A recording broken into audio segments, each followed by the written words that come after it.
We've got a new inference test to learn today. We spent Monday, just as a recap, talking about hypothesis testing and the idea that we're going to have a null hypothesis and an alternative hypothesis. And what we're doing is we're always testing the null hypothesis, that there is no effect of whatever the situation is calling for. There's nothing going on, and that the result that we got is totally a result just of random chance. If it is so unlikely that we just can't chalk it up to random chance, then we decide to reject that null hypothesis. And that doesn't mean we accept the alternative, but we reject the null. We never accept anything. All right, so just a quick reminder, sampling distributions for proportions. If you've got a population distribution of whatever it happens to be, well, I'm not writing yet, here we go. Your sampling distribution is going to be smaller because you have a sample of n equals, let's say there's a sample of 100 people or 100 objects, 100 participants in the sample. And now you've got a sampling distribution that has a much narrower standard deviation. And you're already aware of this, just conceptually, you should have that part down and understood. Now, here's the thing, is we're going to be looking at a particular sample result, just one sample result. And what we're going to do is we're going to compare it to a sampling distribution for all possible results from the population. But we're also remembering that we don't really know the population parameters. So we're going to have to do some fudging of numbers here and there. And I mean, right now, just conceptually, I want to make sure you're understanding. So we're going to figure out what our best sampling distribution is. And let's say our sample result lands right here. All right, this particular z value. And then we want to figure out what's the probability of getting a result that extreme or more so in the sampling distribution, not in the population. So we've been building up to this because we learned about normal distributions. We learned about normal CDF calculations, finding the area under the curve.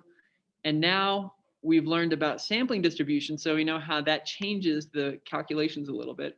Now we're going to be putting it all together and testing some hypotheses using these concepts. Okay, so here is what we got. We have a one sample z test for P, which is population proportion. We could call this a one prop z test, a one proportion z test, a one sample z test. As long as you're getting that idea across, the z test is the important thing. We've already learned about t intervals. We're going to learn there's a t test. We've learned about z intervals, and now we have a z test. So just like we said before, if it's z, it's for proportions. If it's t, it's for means. And of course, we're going to start with our z test. So we know the z score, and that is given right here. All right. It's not on your AP formula sheet. This one is. All right. And again, this is where it's nice to have this formula sheet handy and available if you have the physical copy. All right. So I will show you real quick the standardized test statistic right here on the very front page shows this exact thing. And I just kind of created it for myself. So this is essentially your z-score. And generally, when you're working with z-scores, you're going to be looking in the context of a hypothesis test, though you could have an FRQ like we've seen in the past where it's just straight up z-score calculations. All right. Oh yeah, go back to it. Okay. All right, so this is the z-score calculation written as we normally write it. Right here, I just replaced the words with symbols. And here's a specific test statistic for one proportion. And I'm going to go and explain all this, but notice it's just a straight up substitution of what's going on. So X is your point of interest. In this case, it's P hat. Now, the mu right here is going to be p sub naught, or the null. Okay, and we're going to talk about that in a second, because right now just seeing this doesn't mean like, oh, it's just that formula. That's pretty straightforward. Now this should look familiar because this is indeed our calculation for, now it looks like the parameter for a sampling distribution for the standard deviation, but it also kind of looks like the standard error calculation. It is a standard error calculation. We're going to talk about where this comes from. Okay. And again, this is just straight up substitution from the AP formula sheet. If you're wondering where those formulas come from, it's on the back of the first page. This very first line, you can find those.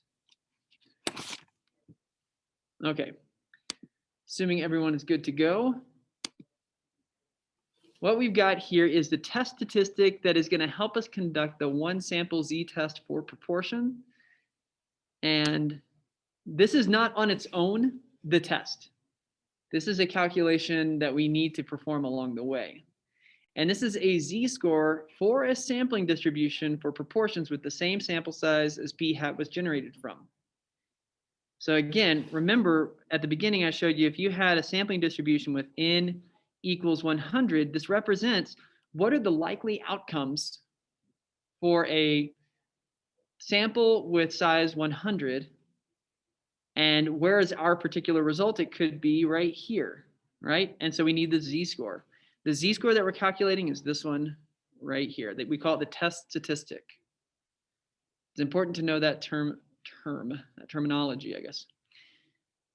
Okay. By calculating the area under the curve for a value at least as extreme as the one found, and we'll use normal CDF for this because we will be, and we're going to come to this, we're going to check conditions to make sure it's okay to. We can find the p-value. And we talked about the p-value last time. This is the probability of getting the actual observed value, the p hat from our sample, assuming that the null hypothesis is true. So assuming there's nothing fishy going on, there's no bias, there's nothing, of interest happening, assuming that's true, how likely is it to get the result that we did? If it turns out to be incredibly likely, then we say, okay, it was a random chance. If it turns out to be incredibly unlikely, we say, well, maybe that null hypothesis isn't actually true and we should reject it. Okay. Any questions on that? Is everyone following along conceptually with this so far? Okay. And you can certainly make notes and let me know if we need to come back to anything. Okay, because we are assuming the null hypothesis is true, and we always assume the null hypothesis is true for every inference test that we perform. So that does not change. Because we're assuming it's true, notice that we're using the null proportion to calculate the standard error of the statistic, not p hat. This is the presumed population proportion, and the standard error can be thought of as the standard deviation of this sampling distribution, but it's really a standard error. And again, this might not make sense right now out of context, but we're going to end up with two numbers. So let me give you a little bit of context and we're going to see some problems in a second. So let's say that I claim that it's the fact that that 48% of people prefer online school. I don't know. That's appropriate, I guess. That's just a fact. Now, it's not really a fact. It's what I claim to be true. Now, you do a sample to test this. And you go and sample 100 people. And you find that maybe at this point, based on how things are going, maybe you find that 53% of people prefer in your sample of 100. And you did it randomly. You followed all the conditions. So now the question is, this claimed value of p sub naught that I said is true, is that likely to be true since you got a result of 53%? So we're going to say, based on the fact that I got 53%, should we reject this 48% number? Or is that still likely? Is that something that could be true based on this? And we can statistically determine the probability of getting 53% if 48% is really true. All right, again, I'll stop there. Are there any questions on that?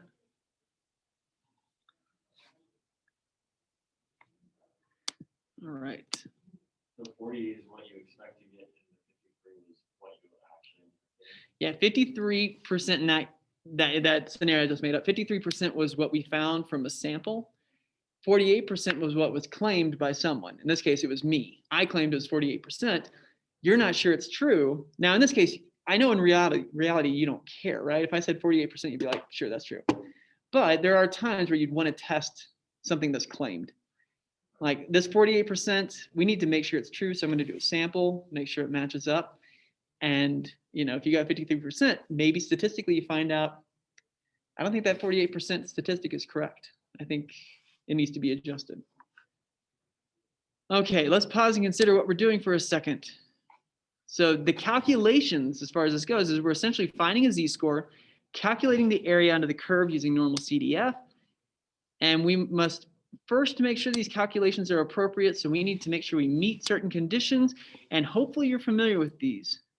In fact, so here's the sampling distribution we're going to be we're going to be testing it against. Let's say here's my z-score for my result. And here's the area under the curve that I'm calculating. And if I want to do all that, I need to meet 3 conditions. Can anyone remember any of those?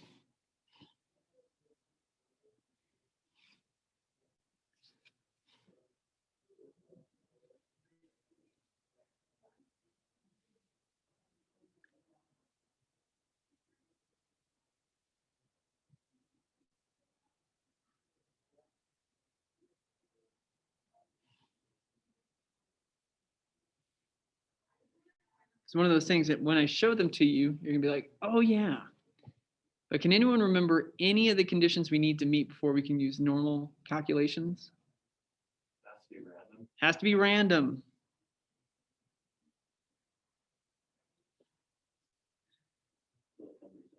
Ten 10% condition has to be met. You're on the right track. It has to be normal. And so what was just thrown out is has to be a sample size of 30 or greater. That's true for means, because that would be when we're using so for means, that's the central limit theorem. For proportions, what do we use for proportions? Anyone remember?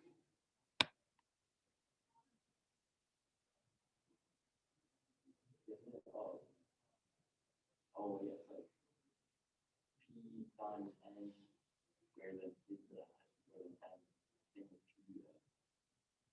P 1 minus P. There you go. That's a large counts condition. Now, the large counts is not an official name. Central limit theorem is. That's true across all statistics.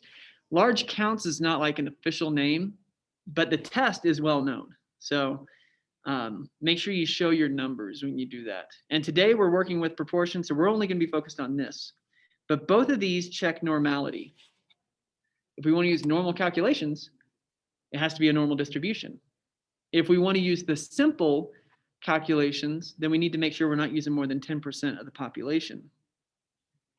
Okay, so that's very good. I'm glad you guys remembered that. And now, it's written here, but I'm not going to run through it anymore because you've already answered all that part. Okay. So here is kind of the process, and we can just make sure, look, today we might focus on just going through the process and understanding it, and maybe we'll focus on the formalization of showing all your work in a particular way another time. All right, so we're going to first of all figure out what our hypotheses are, the null and the alternative. We want to check the conditions for inference. So we check random 10% and normal condition for that, make sure we can move forward. Then we actually do the calculations. And then we can find the p-value by running a normal CDF calculation. And we've already determined in this step right here that using normal CDF is appropriate. And then once we're done, we can just interpret it. because the p-value was this and my significance level was this, we either reject or fail to reject the null hypothesis. In essence, this result is probably due to random chance, or this result was probably not due to random chance, and something's going on. And I should say that sometimes failing to reject the null hypothesis is just as strong of an outcome as rejecting the null hypothesis would be. So we're not always chasing significance here. Now we also want to draw a picture, and that will be part of our process, because just like I was saying, when you have your normal distribution and you're showing where your z-score is, you want to actually, it's hard to show your work in a lot of ways when you go through this.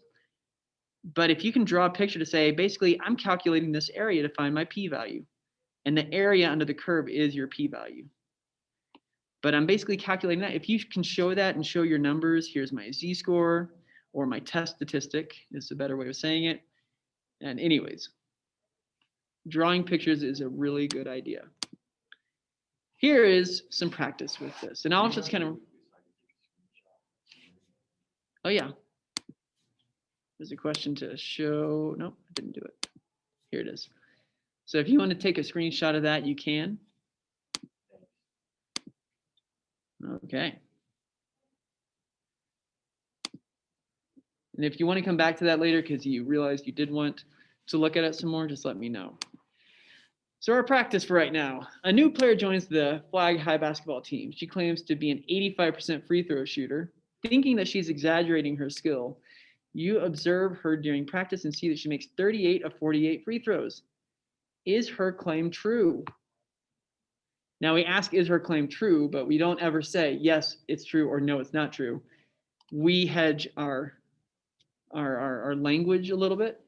We say there is evidence to support it, or we do not have convincing evidence, and all that fun stuff.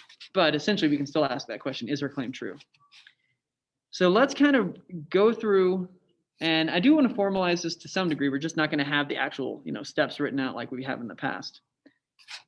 So as far as this goes, what I'm trying to figure out is an estimate of the true free throw percent for this player. And now we want to figure out what's our significance level. We also call it alpha. Below what threshold would we consider that probability to be unlikely? 0.05, 5% alpha. And that's a good one. So I will say that, and you might have already come to this conclusion. If you are not given any other alpha level to work with, just stick with 0.05. So that's going to be our go-to. And I will say that most of the time they don't give us an alpha level. So every once in a while you'll come across a problem that says like at the 99% confidence, or at the 0.01 alpha level. So not confidence level, we're looking at significance level. Two different things. All right, so that's what we're looking at. Now we want to check our conditions. Well, first of all, we're going to do a one proportion z-test.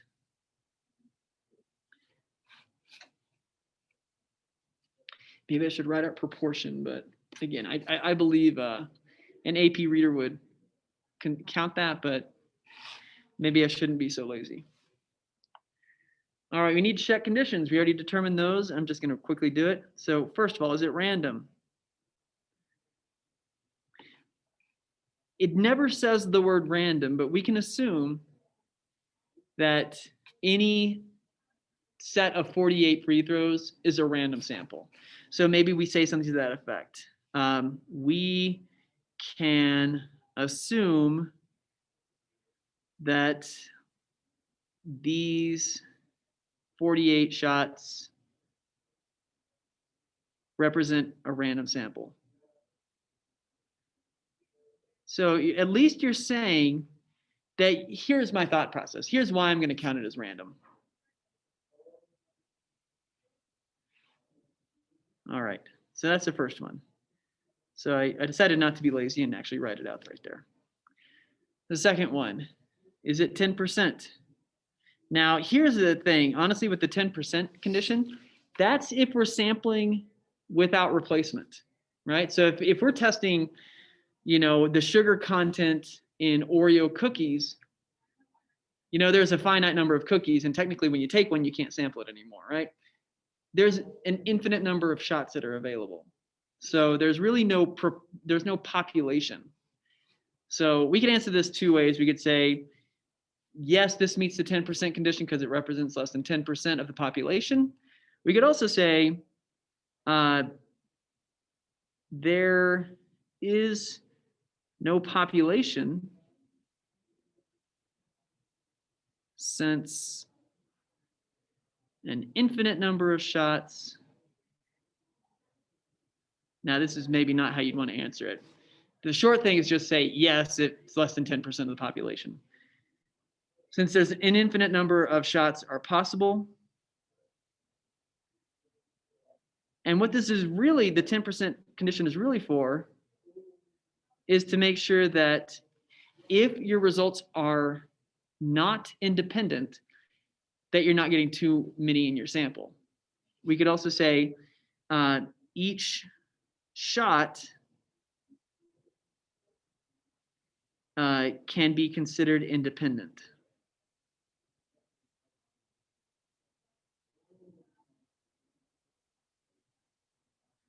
And if it's independent, then the 10% condition doesn't even matter at that point. So does that make sense, what I just mentioned there? We just consider that every single shot is its own thing. What happened before, what happens after, the probability doesn't change. And each shot can be considered on its own. Then the 10% condition doesn't really matter. And then the last one, we want to check that it's normal.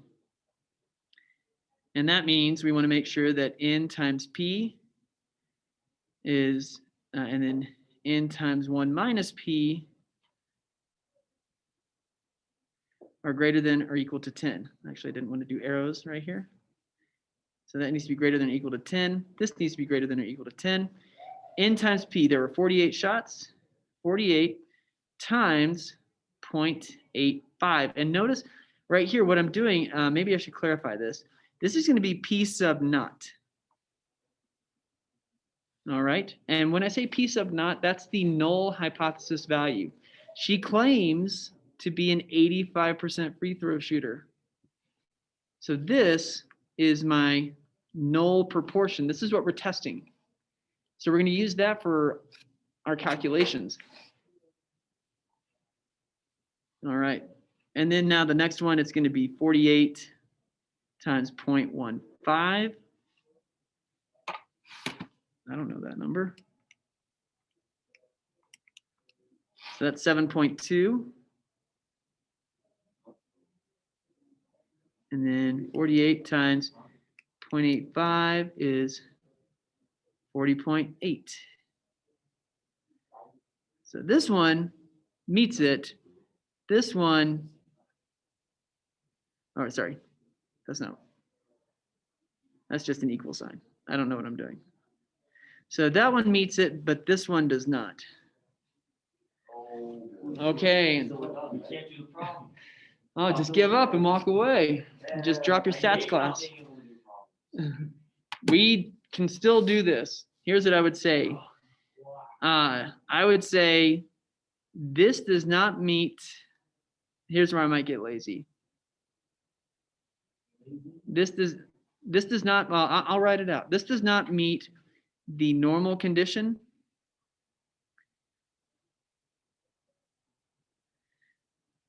Because n times 1 minus p is not greater than 10.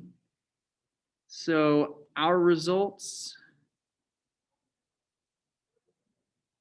might not be, or not might not, they won't be accurate.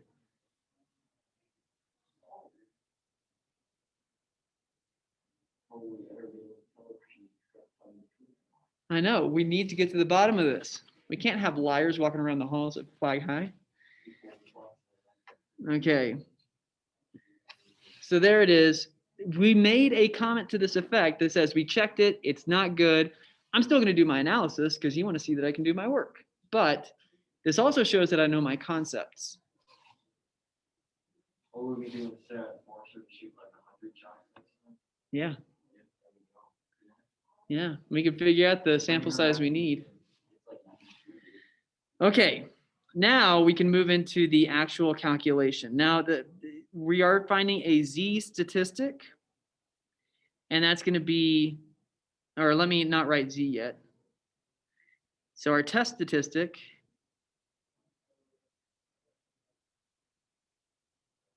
is going to equal the stat minus the parameter divided by the standard error.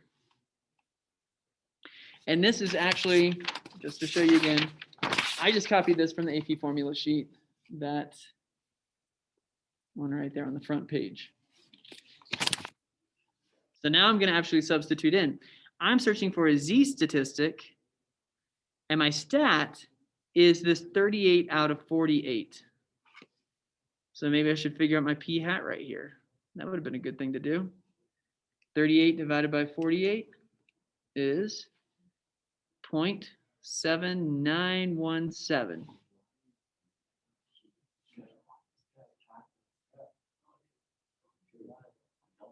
Okay, we're taking bets right now. Now, knowing that our results are not completely accurate, but based on what we do have, is she a liar or is she not? You can decide right now. She's not a liar. Not a liar. I'm hearing not a liar and a liar. They both say she's a liar. That's because they don't show. All right. So now the parameter is this piece of not right here. So there's your parameter. And again, this is the assumed population, but we're not saying this is actually true. We're testing it to see if it is true. And then I'm going to do my, I need to have more space right here.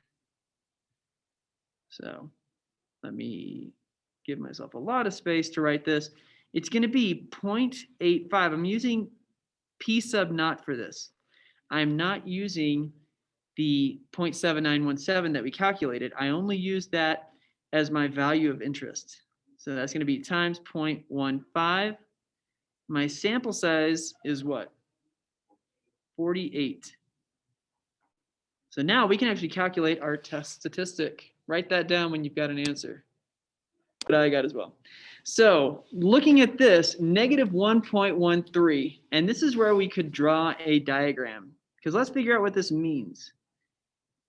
If the true value is 0.85, and we got a result of 0.79, then what we've got is a test statistic. I'll put Z right here, but that's our test statistic of negative 1.13.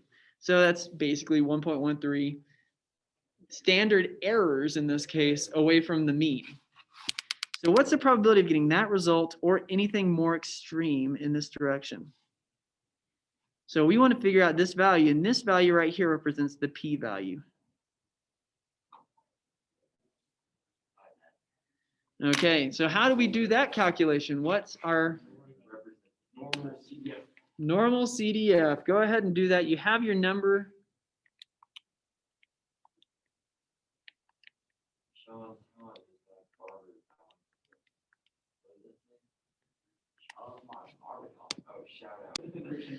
Okay, I'm glad that you guys are already coming to conclusions based on this, because all we've seen is a p-value, but you already know how to interpret this. What does this mean? It means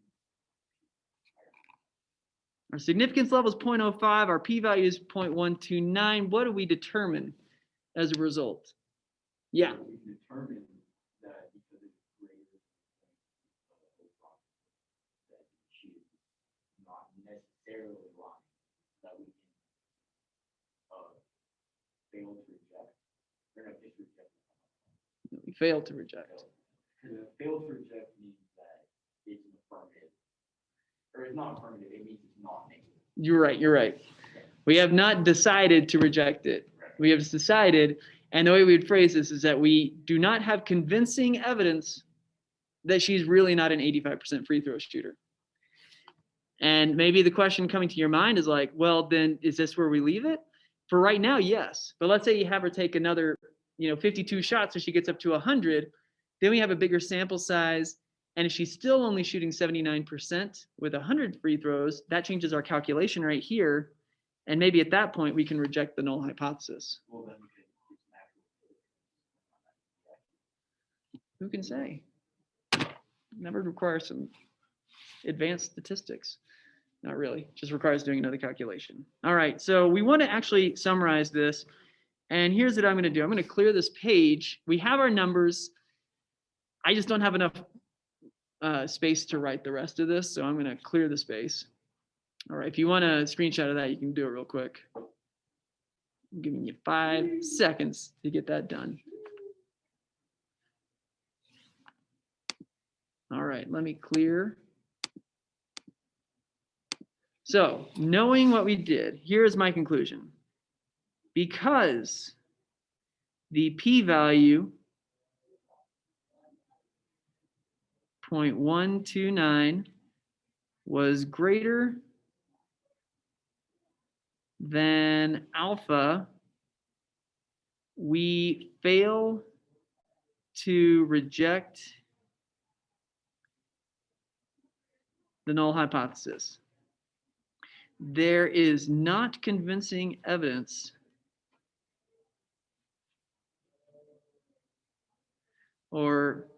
there's not convincing evidence that this player shoots less than 85% in free throws. And here's one thing I totally forgot to do because I wasn't thinking through this clearly.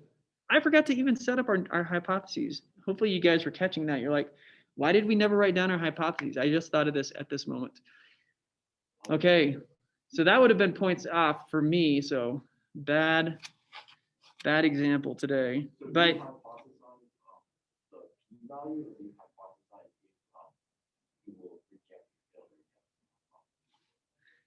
well, let's write down the hypotheses. So we'll hopefully this is answering your question. What is the null hypothesis? That she has an 85% free throw percentage. There you go. That the true proportion really is 0.85. What would our alternate hypothesis be here? Yeah, I think it's pretty obvious. We doubt her claims and we think she shoots less than 85%. We don't think she shoots more than 85% because we're saying that she exaggerates her skill. So we're saying, nah, you shoot less than 85%. And what we failed to do was we failed to reject the null. So that means we can't actually definitively say that it's not true, and we can't say that she shoots less than 85%. I would just do all this work and tell her that she didn't shoot 85%. Well, That's fair. Okay. I know, that's amazing. All right, now we're having wagers being placed on who can shoot. Let's roll the gym, right? Let's roll the gym. We got to go resolve this, guys, and we're gonna. So here's what you do: if you have a basketball hoop at home, I want you to make a video and you claim what your true shooting percent is, and then keep it recording the whole time. And I want you to take a video of you shooting 100 times, and you can test to find out if you are a liar or not. All right. So let me go ahead and say, this is like a question from the book. You can see that. All of this right here is basically running through the full process. So we don't need to consider each one of these individually. We do need to write the hypotheses. Maybe it's good to have it listed out because I forgot to do that last time. Check the assumptions, perform the actual test, find the p-value, explain what the p-value means, and write your conclusion, which is we kind of write that together.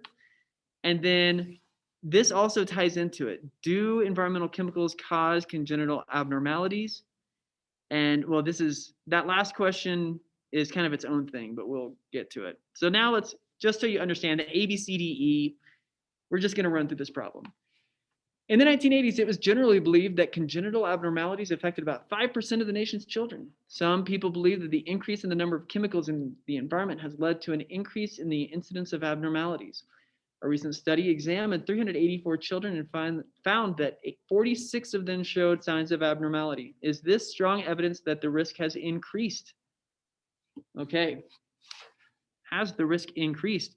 So let's first of all, we're looking for the true. I'm just going to spot this one for you, but you're going to come up with the hypotheses for us. We're looking for the true proportion of children with abnormalities. All right, that says abnormalities, trust me. What's our significance level going to be? Yeah, let's go with 0.05. It doesn't tell us anything different. All right, now what is my null hypothesis for this going to be?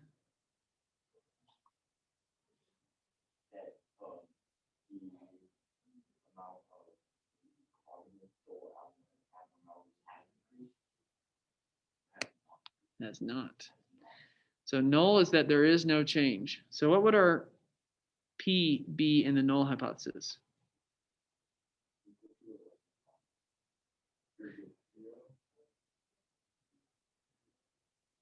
All right, it'd be 0.05. So you were saying it right. Now, in the past, you used to be able to say P is less than or equal to, but let's just always stick to equal to. And that is true. Less than or equal to would technically be okay in this problem, but we're not going to write it that way. So what's our alternate hypothesis? Yeah, we think it's increased.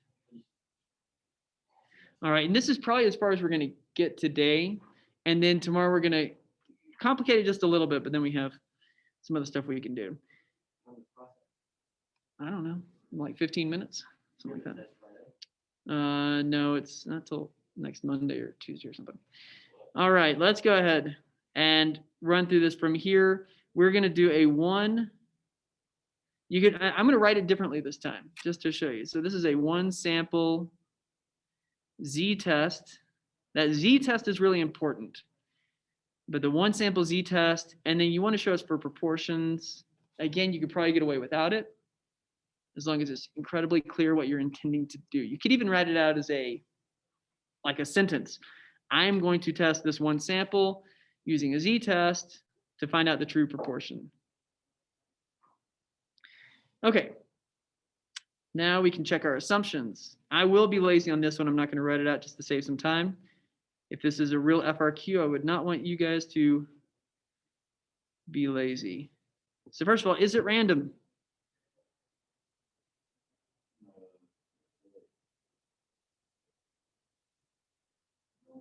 It doesn't say. So what would we say? We assume that the sample of 384 children is random. There we go. We can assume that in the study, the sample was random. So we're showing that we know what we're looking for and what assumptions we're making. Okay. 10% doesn't meet the 10% condition. There are more than 384 children in the world. Or 3,840. Yeah. So yes. Oh, sorry.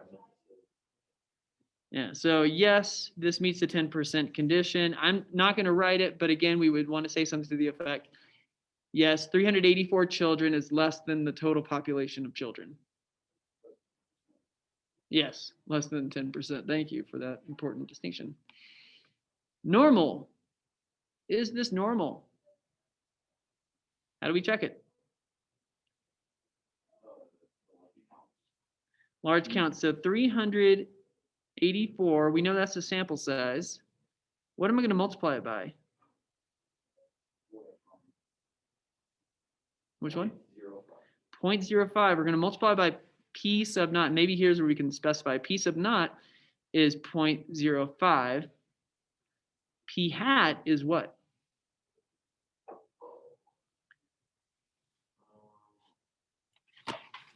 .46 times 3. Okay, so 46 divided by 384. Oh, shoot, I thought. Yeah. 6%, not 46%. No, I hear you. So that's 0.1198. So initial reactions, do you think that there's been an increase? Do you think we're going to reject or fail to reject the null? I think we're going to reject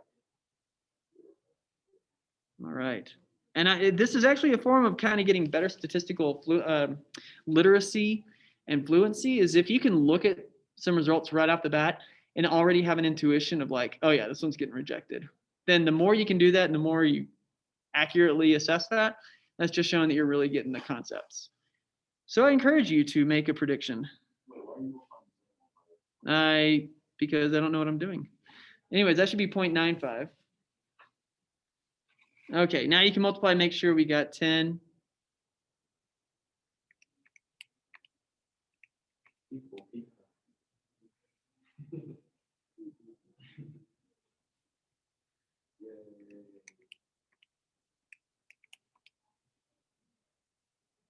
people?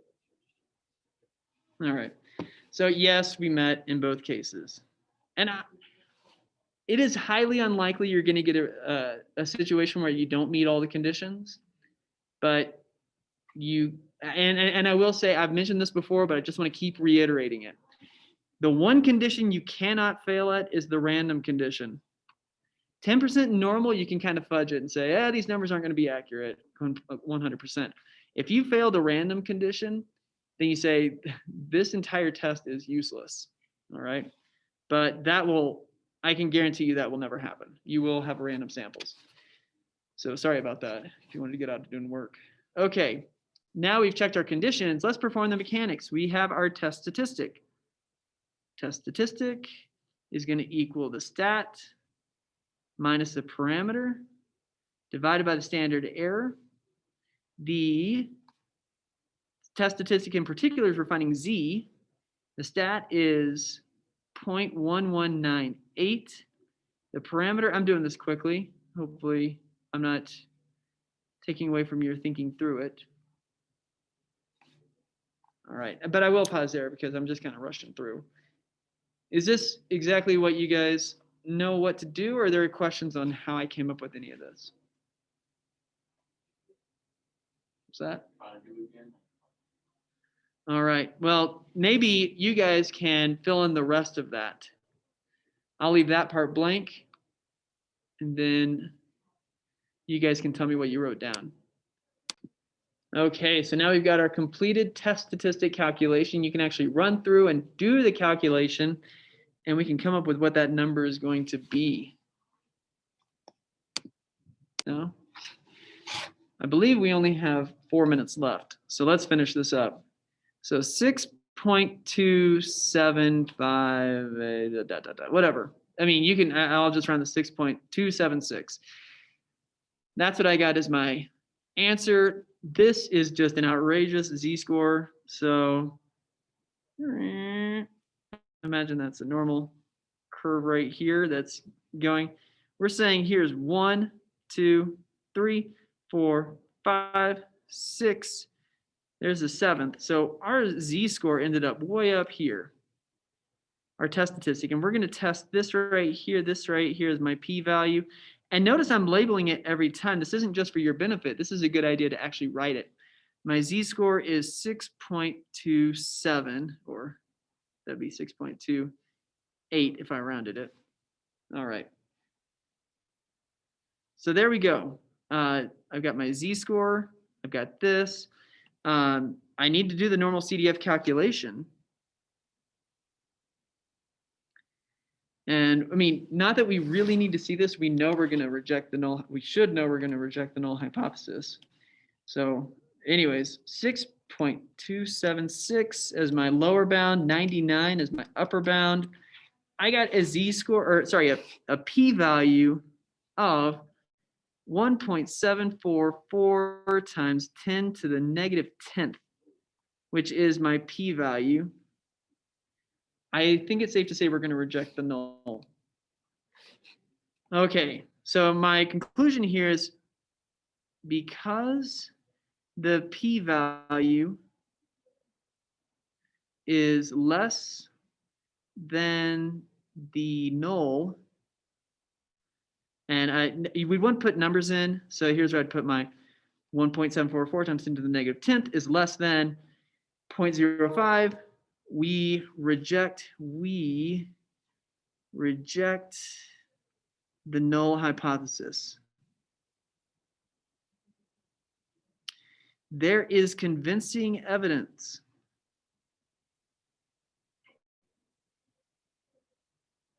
that I'm going to get this from the context, that the risk of abnormalities has increased. I'll put ... but that's what I would have written. That the risk for abnormalities has increased. Now, the last question, right before the bell rings. Do environmental chemicals cause congenital abnormalities? What can we say to that? There's no Kind of. We do have evidence that they do. we are